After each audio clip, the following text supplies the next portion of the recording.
তীরে চলে আসছি, আমরা তীরে চলে আসছি।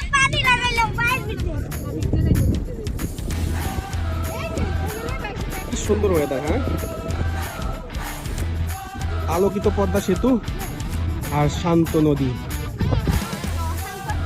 না, অশান্ত বলা যায় না, একদম শান্ত নদী।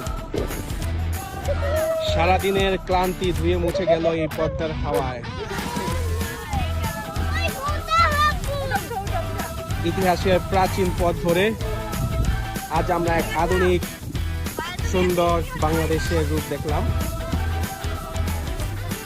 আপনারা যারা পরিবার নিয়ে স্বল্প সময়ে দারুণ একটি দিন কাটাতে চান, তাদের জন্য মাওয়া ঘাট সেরা গন্তব্য। কি সুন্দর লোকেশন, এটা আসলে বলে বোঝানোর মতো না, জাস্ট অসাধারণ। সো ডিয়ার ভিউয়ার, যে যারা আজকে আমাদের সঙ্গে ছিলেন, ভিডিওটি দেখছেন, তাদের সকলের প্রতি আসলে আমি কৃতজ্ঞ।